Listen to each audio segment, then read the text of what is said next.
Welcome to the Short Funk Podcast. I'm Tom Barbalet. Today, more of Bob Mottram's questions.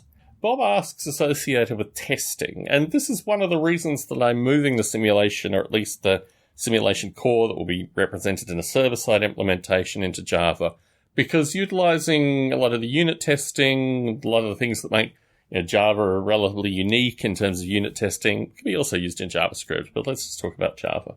That's a great benefit to have, and although historically I've written these kind of unit tests in C, bundled it together with the simulation or the Noble toolkit, I like the ability to, write a bit of Java associated with the simulation and then test it in standalone and integrated form.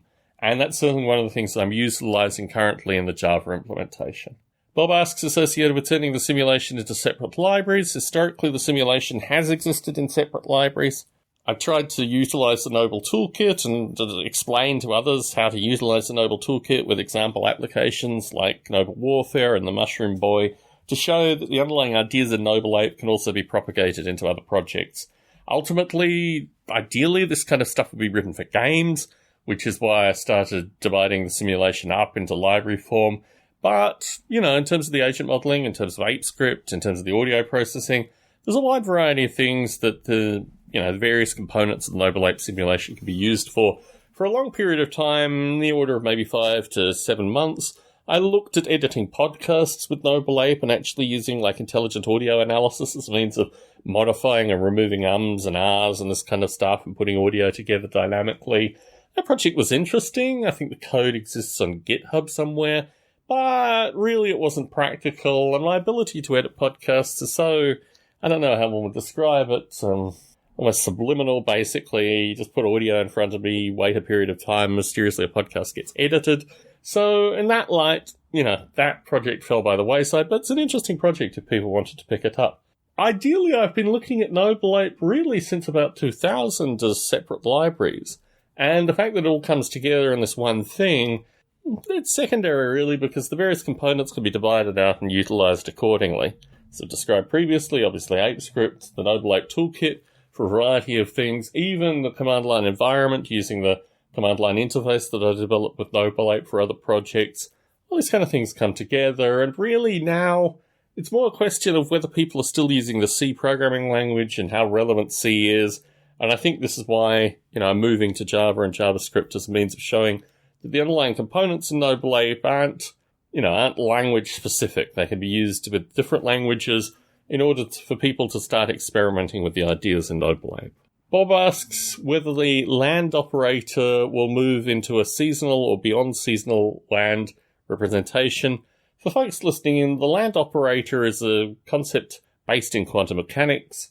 What it does is you take a land function, which is just a representation of the landscape in 2 dimensions, and you apply what is called an operator, which just basically changes the land into a variety of different factors, moving sunlight, water, sunlight over time, land surface area, land height, these kind of things, and saying that, certain plants and animals are combinations of these operators. So statistically, you can say that a particular kind of tree, like surface area, water, and, average sunlight over time.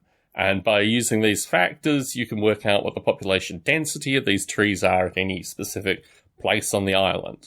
And it's a probability, but through using noise meshes and things like that, you can work out what the probability of a tree is at any given point. Bob was asking specifically if I'd move beyond the kind of daylight operators and move into seasonal trends, where obviously plants and animals would fluctuate based on various seasonal factors. Here are varying sunlight, concepts like drought, concepts like flooding, things that happen over time, some in a stochastic nature, some in just a predictive nature, and I think it's quite an interesting concept. It's not there yet, but it'd be very easy for someone to add. He also asked specifically about whether I would change the ape space coordinates from being a grid coordinate system into being a sphere coordinate system. I invested probably 1.5 years in looking at a variety of different sphere coordinate systems. What I ended up with was like a cube, kind of spherized, with a view that there would be, 8 discontinuities, and the discontinuities is the size of the sphere grew were less and less important, and there are various rendering algorithms that enable the cube to sphere, transformation to be done at a relatively high resolution. All the other sphere coordinate systems that I found relied on relatively abstract coordinates, and the benefit of using the cube is the coordinate system is pretty well defined within the majority of the space. And for that reason, it was just an easier system to adopt. I think people pretty well fundamentally understand the nature of what a cube is, and in particular how you change a cube to a sphere, and you can avoid the discontinuities relatively easily as the sphere increases in size.